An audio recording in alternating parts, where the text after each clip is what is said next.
I'm joined by new University of Central Oklahoma wide receiver Malachi Gatewood. Malachi, thank you for taking time to talk to me this afternoon. Could you start the viewers and listeners by telling them a little bit about yourself? I appreciate you for having me on. I'm originally born in Oklahoma, in Norman, Oklahoma, and I'm going back and forth between Texas and Oklahoma, moving back and forth. I originally graduated from Norman North, where I went to high school between my sophomore and senior year. I was a part of the 2020 class graduating, so COVID affected me a little bit, but I committed to NEO, Northeastern Oklahoma A&M, by Missouri Junior College, and had an injury my freshman year, so COVID kind of helped me, and then redshirted my sophomore year and played my junior year just as last, and it gave me the opportunity to end up at UCO. Now, you mentioned you bounce back and forth between Oklahoma and Texas. Now, obviously, the football in Texas is a very serious deal. It's quality, high-grade football. So having played in both Oklahoma and Texas, is the gap as big as some think in terms of the level of talent and competition between the two states? I would say the biggest difference that I noticed was the difference between the lower classes, because obviously here in Oklahoma and your bigger classes in the 5As, the 6As, you have a lot of great teams like the Bigspeeds, the Stillwaters, and all those teams that can compete with, I feel like, a lot of the Texas teams. But in Texas, the smaller divisions, there's so many schools, so many kids that they just prosper. And I would say also there's a little bit of a speed difference.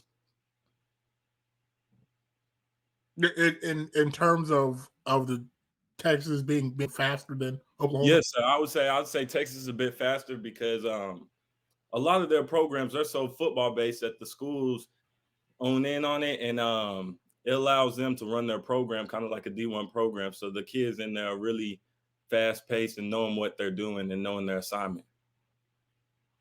And just from a practical standpoint, going back and forth between not only schools but states, like what was that experience like? As I imagine, it kind of had to be tough moving around as much as you did. Yes, sir. Definitely, it was tough on me growing up, but it also taught me a whole lot and allowed me to get used to meeting new people and adapting. Whenever you are moving schools back and forth, it doesn't matter how great of a player you are. You don't come in and earn anything. So it also taught me to be able to go into a place and fight for a spot. Now you attended Northern North here. You attended a high school in Texas. Now, like going back and forth, so like how, just from a football standpoint of getting the playbook down, are you a receiver? So getting chemistry with your receiver. I mean with your quarterbacks. So like how hard of an adjustment was that to literally be going back and forth almost every season of your high school career? It's pretty difficult, but it teaches you a valuable lesson. It teaches you that you just have to go in and take the best and do what you can with your opportunity and make the best of your situation. Overall, I wouldn't change it at all because it allowed me to see not only one state of football, it allowed me to see how multiple states can operate. And it also allowed me to get more exposure out there with connections of having people and getting the opportunity to play against a lot of people. And Norman North is one of the premier programs in the more Norman OKC area. So like what is it? What was it like playing football at a school like Norman North? Well, that's a great question. Honestly, coming into Norman North, my first go around, it was kind of like a movie. I came into a great football team that I just went to state my freshman year, that previous year, and whenever I came in, we had Bob Stoops' two twin sons. We had multiple D1 players, so the level of play was definitely up there, and it allowed me to know that there was a certain type of expectation in Norman to play to, and it gave me something to look forward to, knowing that whenever it was my time, that I would have a big stage to shine on. Now, as someone who lives in Moore, I know how big the Moore War is between Moore West, Moore South, Moore. But how big is that Norman North rivalry? That Norman High crosstown clash is something else. Now, We would play in the OU stadium, so we'd pack that out. And with us just having the two schools and more, I know it gets real rowdy, but with us just having the two schools, it's pretty fun because everybody goes back and forth, and you pretty much have the whole town of Norman there. And now I guess, let me through here. So, okay, now after having playing with multiple quarterbacks throughout your career, I guess, how has that maybe helped you in terms of being able to adjust to maybe different play styles? How they like a certain route run. How has that helped you throughout your career so far? It's helped me with able to be very, very open with what multiple guys like. Some guy may like something to be ran this way, another may like it to be ran this way. So it allows me to be transparent with guys, and it's taught me a whole lot of communication, because going in, whenever you have a quarterback that may not be looking at certain things, that you have to communicate with them so that you get on the same page. And when I was watching your senior, they used you in a variety of ways. I saw you return kicks. I saw you on some sweeps. I saw you on some little quick screens. I saw you go down the field. What in that situation when you're used so often? I guess, like, how do you kind of excel in that role when there's so many components that go to your role?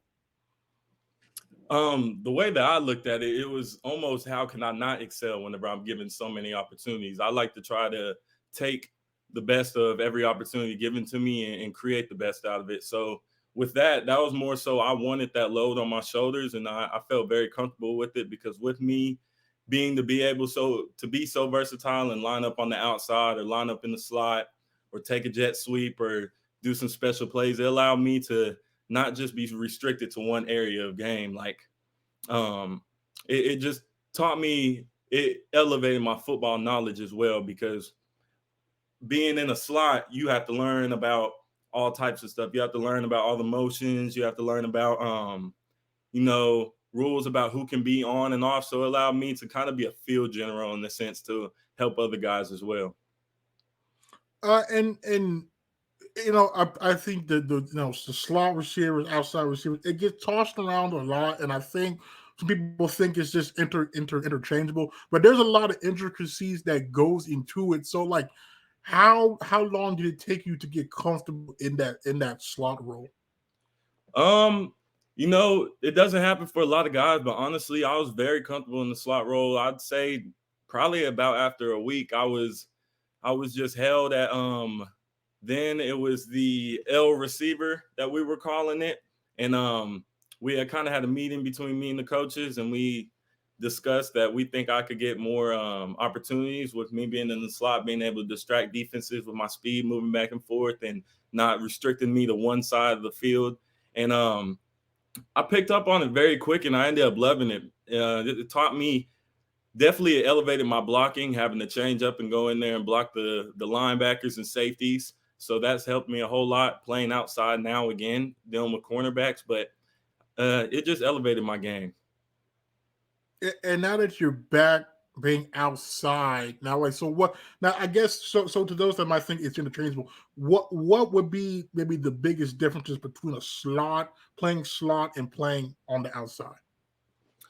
I would say the biggest difference would be playbook wise for slot. On the outside, you kind of get to just block a whole lot of things out and then just key in on what you're tagged in on. But whenever you're in the slot, there's a whole lot more tags that you can be added to. So it opens up the playbook a whole lot. And then I would also say conditioning. As receiver, we already run a whole lot. But whenever you're in that slot and you're constantly moving, not going back to your designated space and distracting defenses by motioning, taking sweeps, and doing all that type of stuff, it really makes a big difference there. And you mentioned blocking. I will say, when I was watching your high school, I was impressed by the willingness and the execution from a blocking standpoint. That's something that I know a lot of receivers don't really like to do. They might just stand there, kind of get in the way. But you were kind of stonewalling guys. I know that's a big focal point of your new receivers coach, James Curlee. His receivers have to block. So from that standpoint, like is that something that is just okay? I know I have to do it, so let me be good at it. Or do you kind of enjoy blocking and springing other guys for possible big gains? For me, the blocking will be an evolution in my game that is kind of newer. In high school, I would say the blocking was more so because I knew I had to. And whenever I did it, I wanted to go out there and be great because I'm not going to go out there and do anything halfway. But after my injury, whenever you have a injury that kind of keeps you away from what you love, once I got back to it, it didn't matter what they asked me to do. I was going to do it 1,000% on the field. And I just love it now. And you mentioned you graduated in 2020, so that was the COVID year. So what was that experience like playing through that season? That experience, it was just kind of very weird. A whole lot of guys went through a bunch of different things throughout that time. For me, it was just kind of a blur of confusion, really. Not really knowing if we were going to play, not really knowing how long we were going to be able to, dealing with life things. And ultimately, at that time, COVID was kind of good for me because it ended up increasing my extending my eligibility. So I can't complain about it too much. But that time, it was just a very blurry time. And when you look back on your multiple state, multiple school, high school career, I guess what kind of stands out to you the most, or do you take away the most from that experience?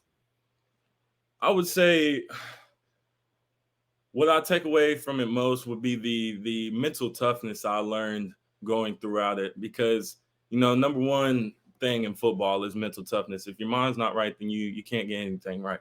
But between changing schools and changing coaching staffs and bouncing back and forth, it just really taught me to be resilient and be able to put my head down and not complain and go grind.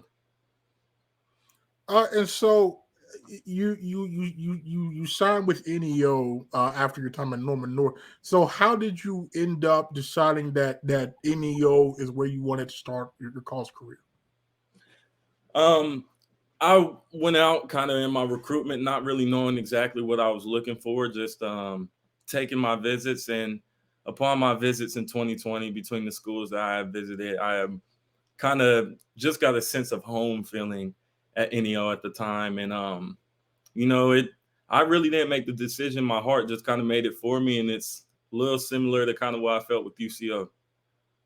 Now, I've talked to several guys. I'm curious to see, because obviously the Last Chance UCO kind of made the JUCO experience more known. Yep. But to you, what was your JUCO experience like? I would say my JUCO experience was great. I wouldn't go back and change it at all. I'm glad that I went to JUCO because it honestly taught me how to be a man. It turned me into a man, and then you also get to see a whole lot of different sides of the world and experience real grit and what it really looks like at the bottom. Because at JUCOs, it's not really the easiest, and you see guys walk away from it every single day. So it really just closening my bond with the game, making me realize that this is what I really want. And my JUCO experience overall was great. I made it out, which I'm proud of, and I can't say anything bad about it. Now, you mentioned that it made you a man. Like how was JUCO able to do that for you? JUCO was able to do that for me by as much as we do love the game of football, once you get to college and beyond, really is a business. If you produce, you'll be on the field, but if not, then it's kind of what it is, and you got to go get it. So it elevated me in that point to where it really just taught me that there's a million guys out here that are great, and there's a million guys out here that want your spot. So it elevated that. Now, when your first year, I know it was the also during COVID as well. So like what was that? Because here you're trying to adjust to not only a new level of football, but you're at, trying to move to college now, you're on your own. How was that experience? That experience is honestly that was one of the most difficult points in my life. I went through many ups and downs. I had been blessed with never really having an injury. Got to college, and I want to say my first month up there, I ruptured a PCL, had did damage to an ACL, and hadn't known. So whenever I had just got to college, I was kind of in a freshman, I got to prove myself mindset. And I just put my head down and worked through that, and then ended up finding I had an injury. And with COVID happening at that time, we were kind of doing online school. So I went away for injury. So that first year was just kind of really a build back year for me and a therapy year for me. Okay, now you mentioned so you had a PCL and ACL. You didn't know it was hurt. So like there was no pain. I mean, I just feel like there's gonna be some pain though, man. I mean, honestly, we were running routes and I came down on it weird. It felt like I had a Charlie horse, and we were told that we were gonna start running 2 days later, and in my head, I'm one of those guys. I don't want to say if I'm hurt or anything like that. So I just go out there and I put my head down. And after a while, I went to the trainers and they were telling me maybe my hamstrings were just tight. So I just kind of rolled with that once I kind of got a clear from them. So I was running, lifting, doing all that between September all the way until January, whenever I got surgery and found out. So the pain didn't get that unbearable until around January? Honestly, the pain, I didn't have any pain lifting or anything like that. I had uncomfortableness whenever running, but it wasn't excruciating pain. That was the thing that kind of had thrown it off for me. So when you found out exactly what your injury was, like what mentally was that something that is like it's a bad injury. It's going to obviously be a recovery time. But I know guys have come back from that and worse, and still had great careers. Or was it kind of like, here I am trying to establish myself at a junior college. I know if I don't get on the field, I'm not going to get to that next step, and this is going to set me back. So, like, what was your mindset like after you learned of the severity of your injury? I would say initially it was just shock, because during the COVID time, you couldn't have anybody come into the doctors with you and stuff. So whenever I was initially told I'm an 18-year-old kid, just got to junior college and just got broken this news. So it honestly it kind of didn't get to me for a while, and it took a while to absorb in. But once it absorbed, there wasn't any doubt that I was not going to play football again. I knew that I was going to bounce back and come back stronger. And what was that rehab process like? The rehab process looks like initial rest with a straight leg brace. And then after a couple months, you go into 3 to 4 days of physical therapy, starting just from little things, being able to step on steps and balancing with balls and being able to do lunges, and just it's a real, you don't realize how detailed it is, and how you have to really pay attention to the small things, and make sure that you're taking care of your body until it happens. But ultimately that was about a 9 to 12 month recovery of just physical therapy. And at that point, at any point during that time, was there ever a doubt of like, is this worth it, or were you just say, this is what I got to do, to get back on the football field? It was never a question of is it worth it. I knew that ultimately it'd get done. Obviously, going through something like that, I have my highs and lows. I have my low days of not feeling the greatest about it, of kind of wondering a little bit to myself, would I be the same? But football has been my life since I was 4 years old. So I knew that this is what I want to do for as long as I can. So I was going to do anything that I could to get back to it. And so when you finally got back, you were healthy, you finished the rehab, you got back on the field. That first game, what was going through your mind? What was your emotions like? My emotions were very high. I had uncertainty. I had definitely had jitters, kind of wondering after not playing for that long. I think before this season it was November 10th of 2019, but you know, I kind of went out there, and as soon as I got out there and I realized that I was okay and this was just like another day, I completely calmed down and felt at home again. And how long do you think it took you before you finally felt like you were back to where you were pre-injury? I would say week 4. Just that was more so within my own self, battling my own confidence. As you can go through something like that and have your head as high as you want to, but initially, whenever it's time to test it out again, you're gonna be wondering a little bit if it is gonna perform the same. But around week 4 of the season, for me, I felt comfortable and felt like I was back where I was again.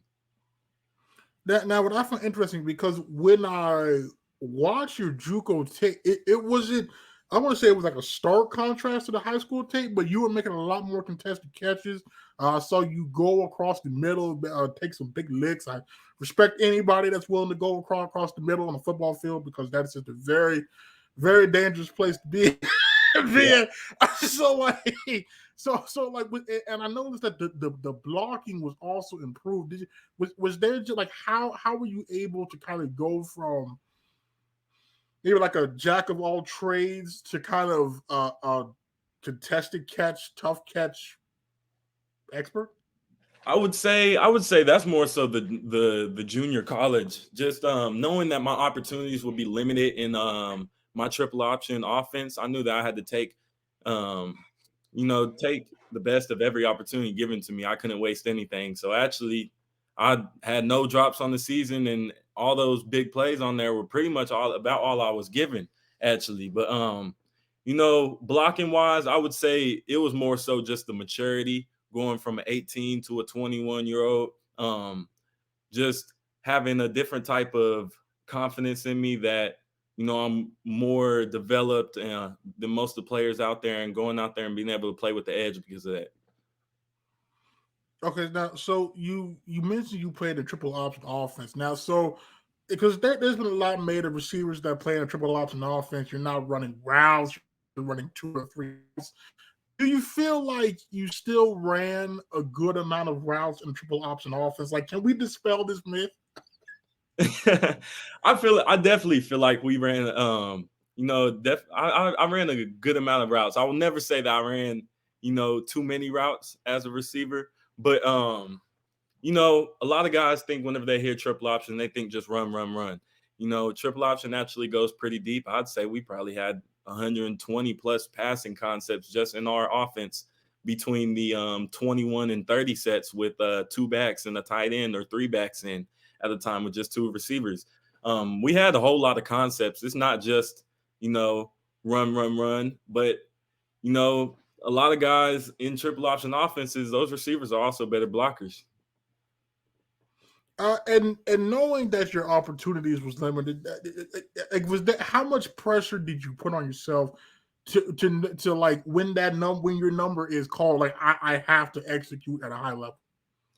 It was probably the most pressure I put on myself in a very long time, if not my whole life, because knowing that what I want to do, I need to make the best of my opportunities. But to me, the pressure is what ended up making me be able to make the plays and stuff like that. The pressure is what ended up pushing me outside of just the game. The pressure is what made me go hard in practice, or what made me prepare the way that I did.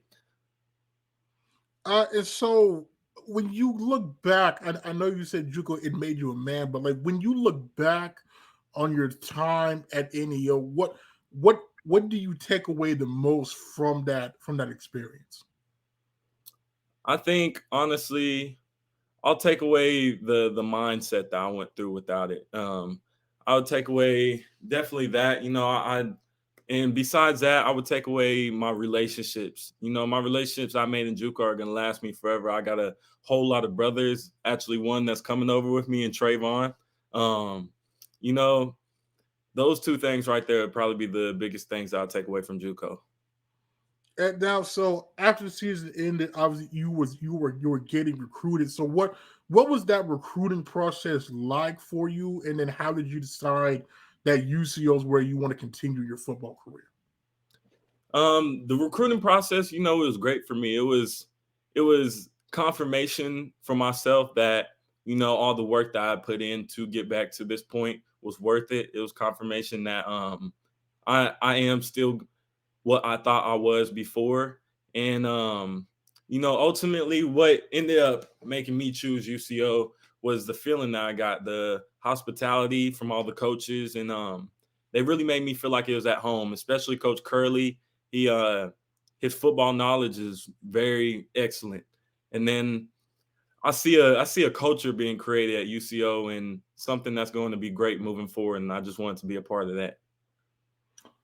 Now, because Coach Curlee he's someone I talked to. I'm a huge fan of his.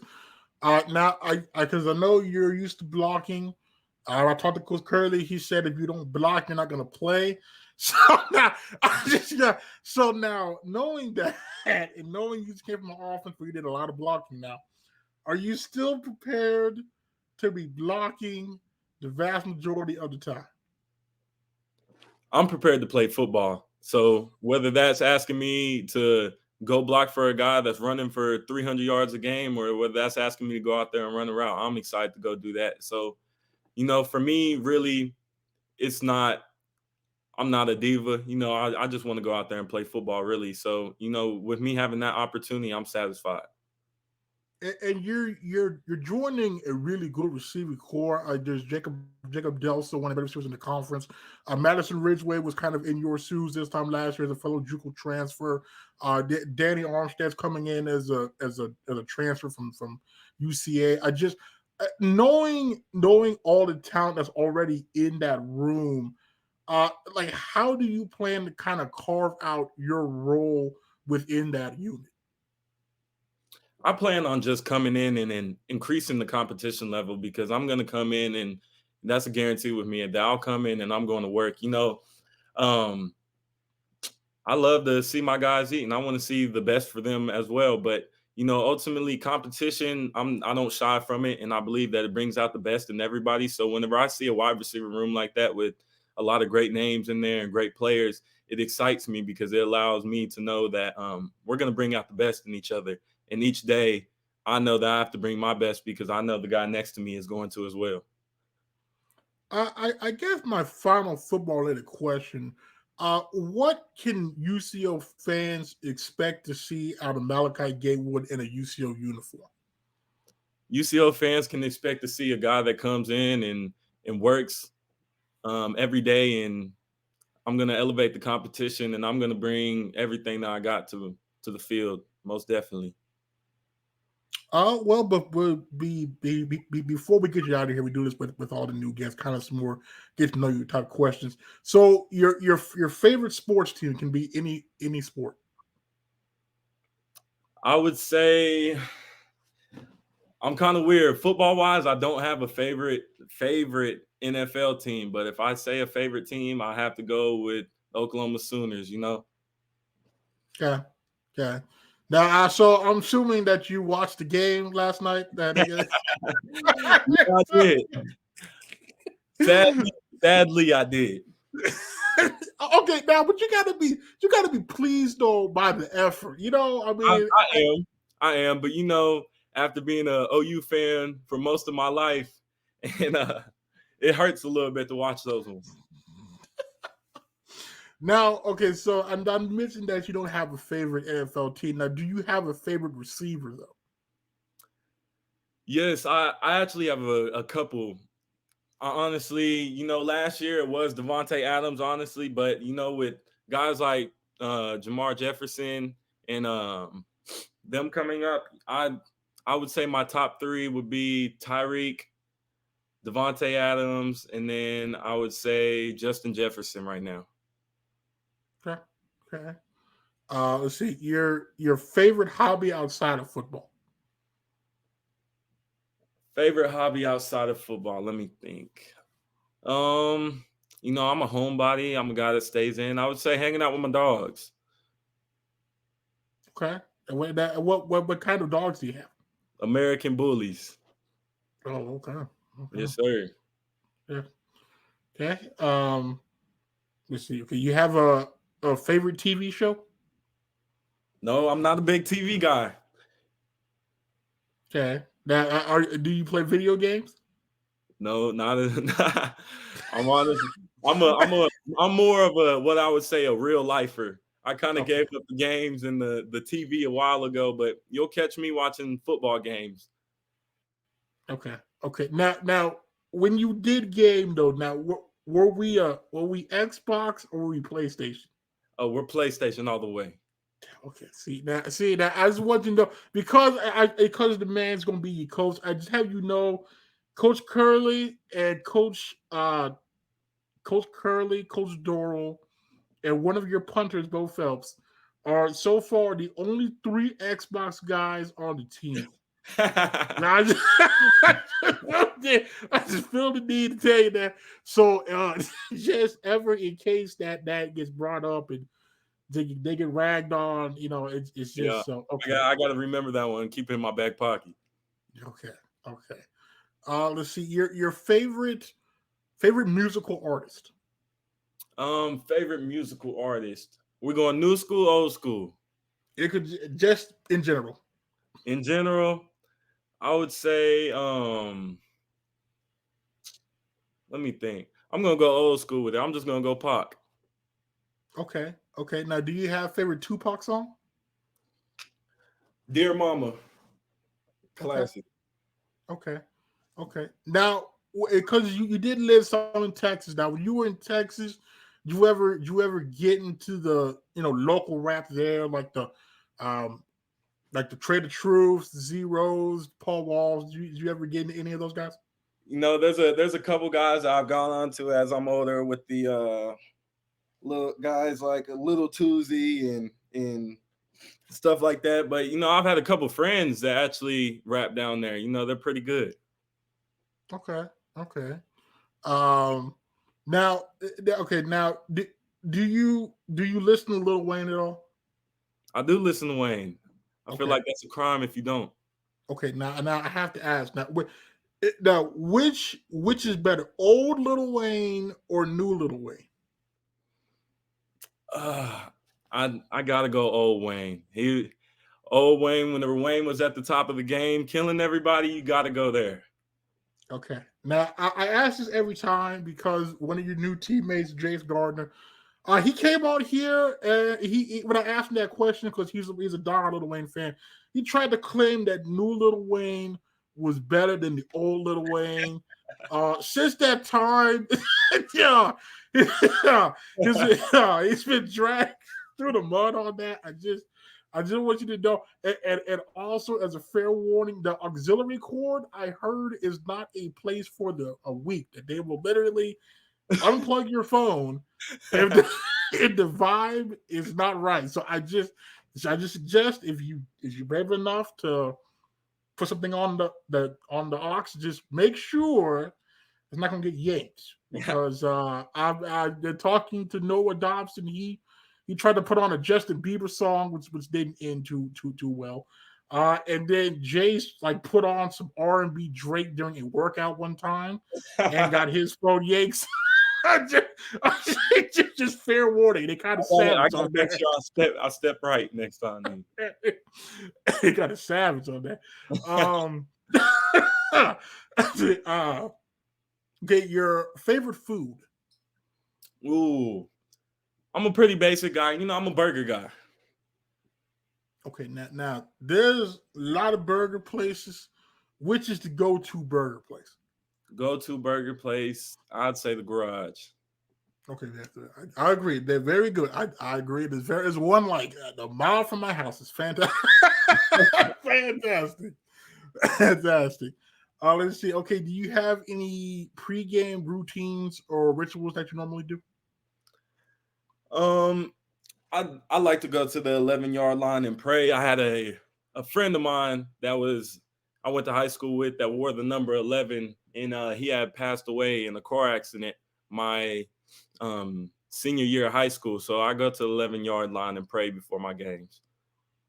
Now, I think, unless it's already been claimed by somebody, I think number 11 is free because Jason Harris has graduated. He wore that last year. So I don't know what strings you got to pull, what kind of bribes you're going to have to get, but I think number 11 is free. So if that's a number that you're interested in keeping on wearing, I think it's there unless somebody's already claimed it. But okay, well, just lit my eyes up right there.